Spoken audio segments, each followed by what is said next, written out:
दुनिया की सबसे मुतनाज़ सल्तनत की कहानी। बरतानिया की तारीख सिर्फ एक जजीरे की दास्तान नहीं, बल्कि एक ऐसी सल्तनत की अलमनाक और शानदार रुदाद है जिसके सूरज ने कभी गुरूब न होने का दावा किया।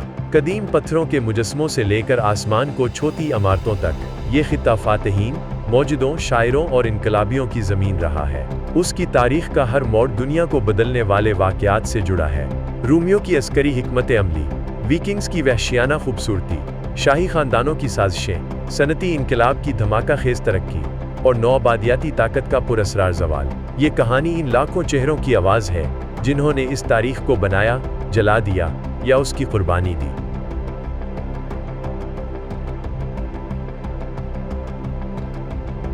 हॉपीसबर्ग के गारों में 8 लाख साल पुराने पत्थर के औजार और जानवरों की हड्डियां मिली हैं जो साबित करती हैं कि यहाँ नेंडरथॉल्स आबाद थे। नेंडरथॉल्स कदीम इंसानों की एक नस्ल थे और वो जिस्मानी तौर पर मजबूत और सख्त माहौल में जिंदा रहने के काबिल थे। 6000 कबल मसीह में समंदर की सतह बुलंद होने से बरतानिया यूरोप से अलग हो गया। 2500 कबल मसीह में स्टोनहेंज की पुरअसरार तामीर हुई, जिसे मुमकिना तौर पर एक फल्कियाती ऑब्जर्वेटरी के तौर पर इस्तेमाल किया जाता था। तहकीक से मालूम होता है कि यहाँ दफन किए गए लोग दूर दराज, शायद बरतानिया के मगरबी इलाके वेल्स से आए थे।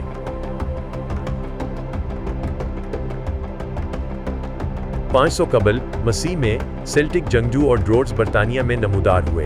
ड्रोड्स सेल्टिक मुआशरे के मजहबी पेशवा और इल्म रखने वाले अफराद थे। इन्होंने पहाड़ी किले तामीर किए और रूमी हमलावरों के खिलाफ लोहे के हथियारों और घोड़ा रथों का इस्तेमाल किया।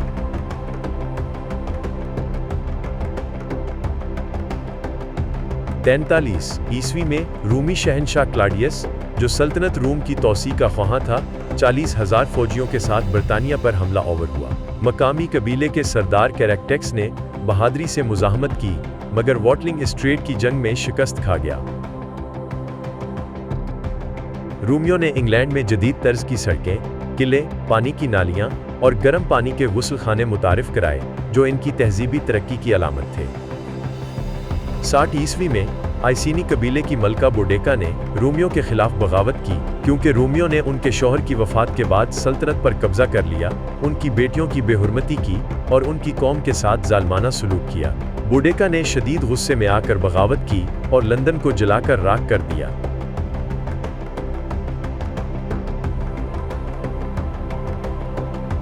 112 ईस्वी में हीरियन वॉल की तामीर से रूमी सल्तनत ने अपनी शुमाली सरहद को महफूज किया, लेकिन 410 ईस्वी में रूमी फौजों के इनखला के बाद बरतानिया डार्क एजेस में दाखिल हो गया। 5वीं सदी में एंगल्स, सैक्सन और ज्यूट्स ने बरतानिया में मुख्तलिफ बादशाहतें कायम की, जो बाद में मजमूई तौर पर एंग्लो सैक्सन कौम कहलाएं।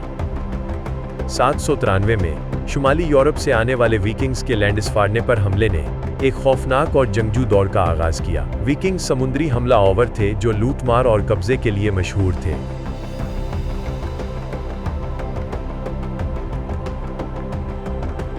(871) में किंग अल्फ्रेड द ग्रेट ने विकिंग्स को शिकस्त दी, उनके हमले रोके और इंग्लैंड को सियासी और अस्करी तौर पर मजबूत बनाया। 14 अक्टूबर 1066 को विलियम फातिह ने हेस्टिंग्स की जंग में इंग्लैंड के बादशाह किंग हेरल्ड को शिकस्त दी और नॉर्मन हुक्मरानी का आगाज किया, और इस फतह के बाद वो इंग्लैंड के नए बादशाह बन गए। उसके बाद नॉर्मन हुक्मरानी के तहत बरतानिया में टावर ऑफ लंदन जैसे किले तामीर किए गए और डोम्सडे बुक तैयार हुआ, जो एक तफसीली रिकॉर्ड था जिसमें ज़मीनों, जायदादों और वसाइल का मुकम्मल हिसाब दर्ज था।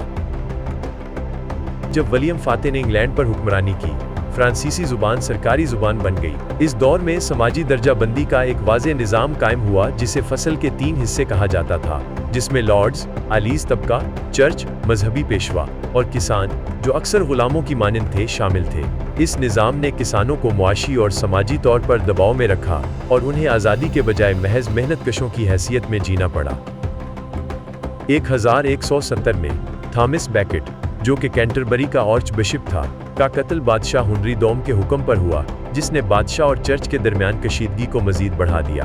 बैकेट की मौत के बाद चर्च ने शदीद रद्द-ए-अमल जाहिर किया और इसके कत्ल का मामला आलमी सतह पर संजीदा हो गया। 1215 में किंग जॉन को बारून्स और अहम शख्सियात के दबाव के तहत میگنا کارٹا پر دستخط کرنے پر مجبور کیا گیا۔ اس دستاویز نے بادشاہ کو قانون کے تابع کر دیا اور آئینی جمہوریت کی بنیاد رکھی، جس کے تحت بادشاہ کے اختیارات محدود کیے گئے۔ 1337 سے 1453 تک 100 سالہ جنگ میں انگلینڈ اور فرانس آمنے سامنے رہے، جو زمین کے علاقے اور سیاسی طاقت کے لیے لڑی گئی تھی۔ 1415 میں ایجنکورٹ کی جنگ میں انگلش فوج نے اپنی لانگ بوز طویل کمان کی مدد سے فرانسیسی شہسواروں کو تباہ کر دیا، جو اس جنگ میں ایک اہم فتح سمجھی جاتی ہے۔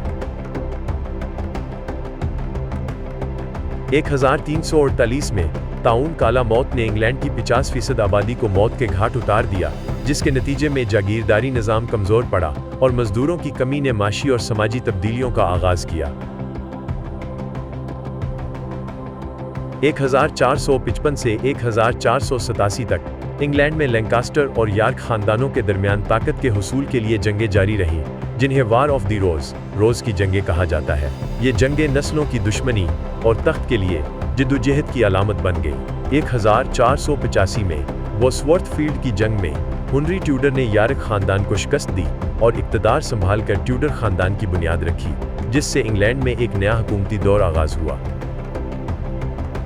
16ویں صدی میں کنگ ہنری ہشتم نے مذہبی اختلافات کے باعث چرچ آف انگلینڈ قائم کیا اور کیتھولک چرچ سے علیحدگی اختیار کر لی۔ اس نے خانقاہوں کو ختم کر دیا اور ان کے اثاثے ضبط کر لیے، جس سے مذہبی اور سیاسی تبدیلیاں آئیں۔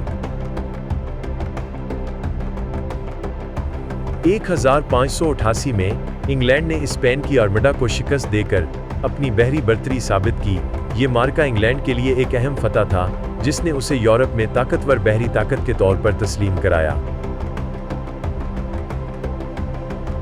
18ویں صدی میں برطانیہ نے افریقی غلاموں کی تجارت کو فروغ دیا، جس کے نتیجے میں لیورپول اور برسٹل جیسے شہر اقتصادی طور پر ترقی یافتہ ہوئے۔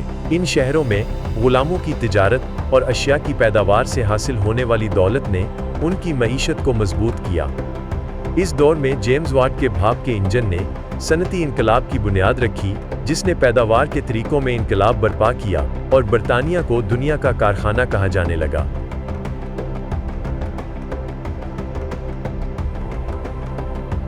19ویں صدی میں ملکہ وکٹوریہ کے دور حکومت میں برطانیہ نے ہندوستان، آسٹریلیا اور افریقہ کے بڑے حصے فتح کیے اور اپنے نوآبادیاتی تسلط کو وسیع کیا۔ اس دور میں برطانیہ کی سلطنت دنیا کی سب سے بڑی نوآبادیاتی طاقت بن گئی، جس کا اثر دنیا کے مختلف حصوں میں محسوس کیا گیا۔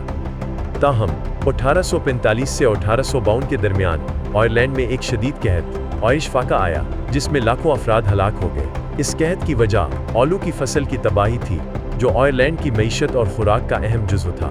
برطانوی حکومت کی طرف سے اس بحران میں مدد کی کمی نے آئرش عوام کی مشکلات کو مزید بڑھا دیا، اور یہ واقعہ آئرلینڈ میں برطانوی حکمرانی کے خلاف نفرت کی وجہ بنا۔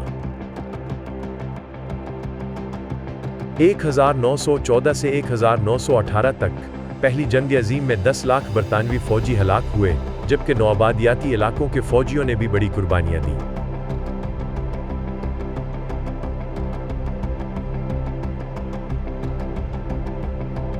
دوسری جنگ عظیم 1939 سے 1945 میں چرچل کی قیادت میں برطانیہ نے جرمن بمباری کا سامنا کیا، مگر جنگ کے اختتام تک ملک معاشی طور پر دیوالیہ ہو چکا تھا۔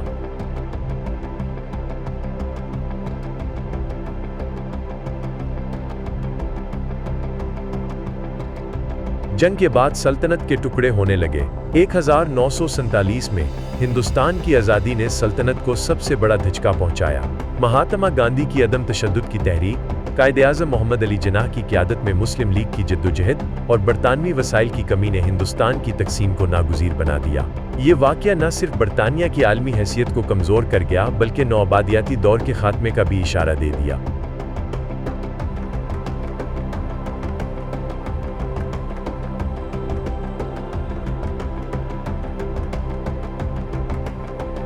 1956 نہر سوئز بحران نے برطانیہ کی بقیہ طاقت کو بے نقاب کر دیا۔ مصر کے صدر جمال عبد الناصر نے نہر سوئز کو قومی ملکیت میں لے لیا، جس پر برطانیہ، فرانس اور اسرائیل نے خفیہ معاہدے کے تحت حملہ کر دیا۔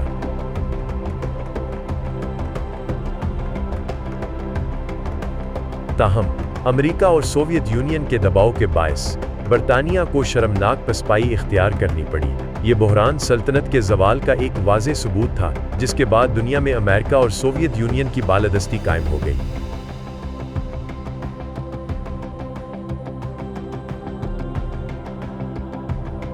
1997 हांगकांग को चीन के हवाले करना बरतानिया की नौआबादियाती तारीख का आखिरी बाब था। 150 साल तक बरतानवी कॉलोनी रहने वाले हांगकांग को एक मुल्क दो निज़ाम के उसूल के तहत चीन को वापस किया गया।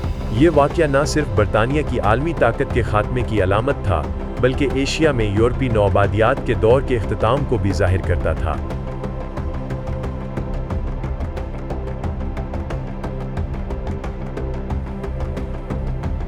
एक 1947 में हिंदुस्तान की आज़ादी के बाद सल्तनत के ज़वाल का आगाज़ हुआ। 1979 में मार्गरेट थीचर ने बरतानिया की वज़ीर आज़म के तौर पर इक़्तिदार संभाला और मुल्क में वसी सनती इस्लाहात की। इसी दौरान 1982 में फाकलैंड जंग भी हुई, जिसमें बरतानवी फ़ौज ने अर्जेंटाइन से फाकलैंड जज़ायर वापस छीने, जिससे थीचर हुकूमत की आलमी सतह पर साख मजबूत हुई और इस फतह ने उसकी मकबूलियत में इजाफ़ा किया। 2016 में ब्रेक्जिट रेफरेंडम में 52% अवाम ने यूरोपीय यूनियन छोड़ने के हक में वोट दिया। 2020 में ब्रिटानिया ने यूरोपीय यूनियन को बाज़ाब्ता तौर पर छोड़ दिया। आज लंदन में 300 से ज़ायद ज़ुबानें बोली जाती हैं, जो इसे दुनिया के सबसे ज़्यादा सकाफ़ती तौर पर मुतनव्वे शहरों में से एक बनाती हैं। बरतानवी अदब, मौसीकी, थिएटर और फिल्में आलमी सतह पर असर डालती हैं।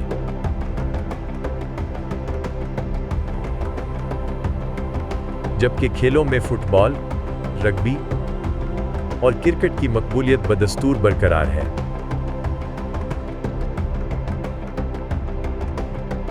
ऑक्सफोर्ड और कैम्ब्रिज जैसे तालीमी इदारे दुनिया के बेहतरीन ज़हनों को अपनी तरफ राग़िब करते हैं और साइंसी तहकीक में बरतानिया का किरदार नुमायां है।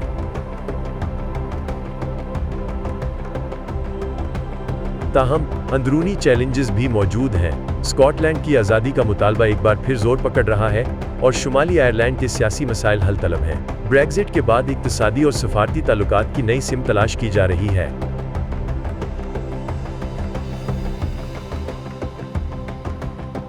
क्या बरतानिया अपनी तारीख से सबक लेकर एक आलमी ताकत बन सकेगा या अंदरूनी तकसीम और माशी मुश्किलात का शिकार हो जाएगा? ये कहानी अभी ख़त्म नहीं हुई। तारीख के सफ़हात आज भी लिखे जा रहे हैं।